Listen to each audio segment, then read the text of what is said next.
Chapter 21. The Slaying of Jarasandha. Brihadrata, the commander of 3 regiments, reigned in the kingdom of Magadha and attained celebrity as a great hero. He married the twin daughters of the Raja of Kashi and vowed to them that he would not show any partiality to either. Brihadrata was not blessed with a child for a long time. When he became old, he handed over his kingdom to his ministers, went to the forest with his 2 wives, and engaged himself in austerities.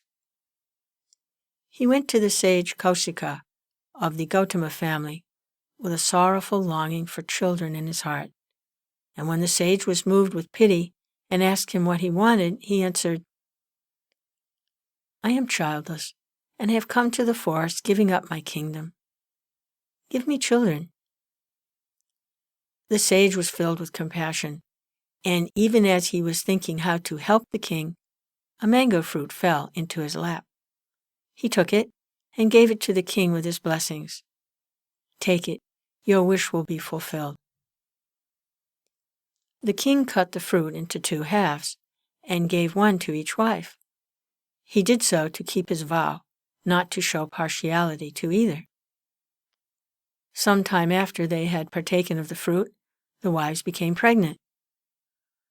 The delivery took place in due course, but instead of bringing the expected joy, it plunged them into greater grief than before, for they each gave birth to but a half of a child.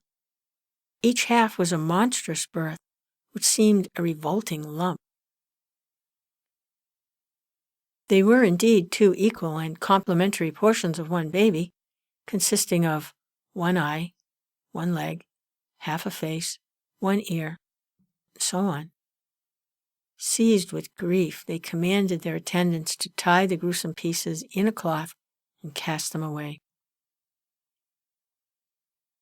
The attendants did as they were instructed and threw the cloth bundle on a heap of refuse in the street. A cannibal Rakshasi chanced upon that place.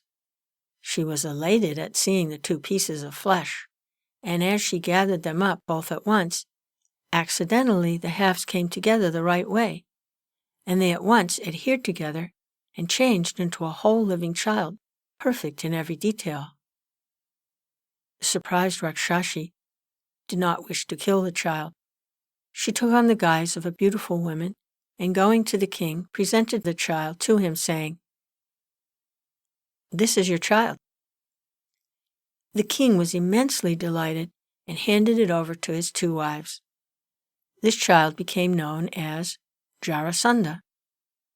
He grew up into a man of immense physical strength, but his body had one weakness, namely, that being made up by the fusion of 2 separate parts. It could be split again into 2 if sufficient force were used.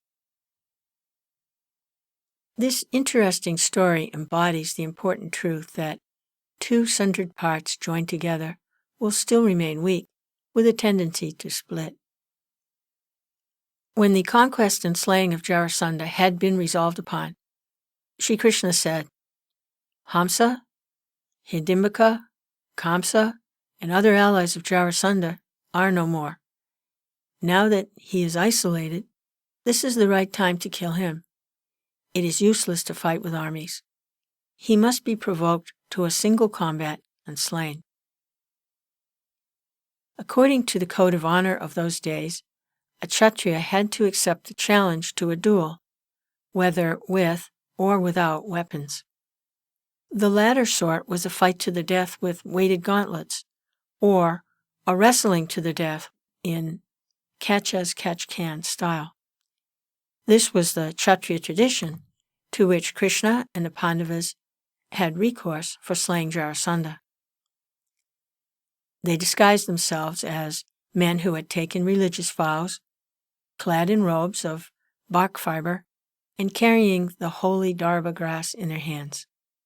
Thus they entered the kingdom of Magadha and arrived at the capital of Jarasandha.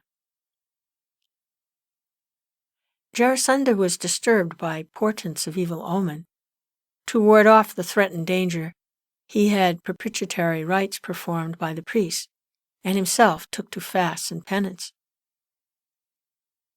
Krishna, Bhima, and Arjuna entered the palace unarmed. Jarasandha received them with respect, as their noble bearing seemed to indicate an illustrious origin. Bhima and Arjuna made no reply to his words of welcome, because they wished to avoid having to tell lies. Krishna spoke on their behalf. These two are observing a vow of silence for the present as part of their austerities. They can speak only after midnight. Jarasandha entertained them in the hall of sacrifice and returned to the palace. It was the practice of Jarasandha to meet noble guests who had taken vows and talk to them at their leisure and convenience, and so he called at midnight to see them. Their conduct made Jarasandha suspicious, and he also observed that they had on their hands the scars made by the bowstring, and had besides the proud bearing of Kshatriyas. When Jarasandha demanded the truth of them, they said frankly, "We are your foes and seek instant combat. You can choose one of us at will to fight with you." After acquainting himself as to who they were, Jarasandha said, "Krishna, you are a cowherd, and Arjuna is a mere boy. Bhima is famous for his physical strength, so I wish to fight with him." Since Bhima was unarmed, Jarasandha chivalrously agreed to fight with him without weapons. Bhima and Jarasandha were so equally matched in strength that they fought with each other continuously for 13 days without taking rest or refreshments, while Krishna and Arjuna looked on in alternating hope and anxiety. On the 14th day, Jarasandha showed signs of exhaustion, and Krishna prompted Bhima that the time had come to make an end of him. At once Bhima lifted him, and whirling him around and around 100 times, dashed him to the earth, and seizing his legs, tore his body asunder into 2 halves. And Bhima roared in exultation. The 2 halves at once joined, and Jarasandha, thus made whole, leaped up into vigorous life and again attacked Bhima. Bhima, aghast at the sight, was at a loss what to do, when he saw Krishna pick up a straw, tear it into 2 halves, and cast the bits in opposite directions.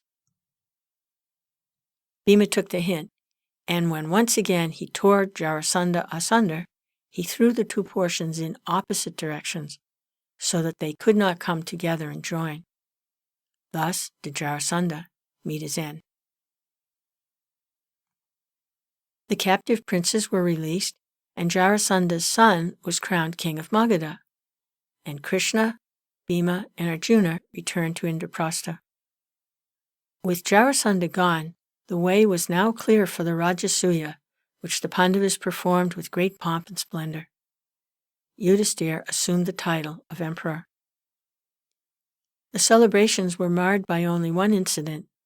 Toward the close of the festive celebrations, at the time of paying the first honor, Shishupal behaved disrespectfully in the assembly of princes and provoked a fight with Krishna, in which he was slain. This story is told in the next chapter.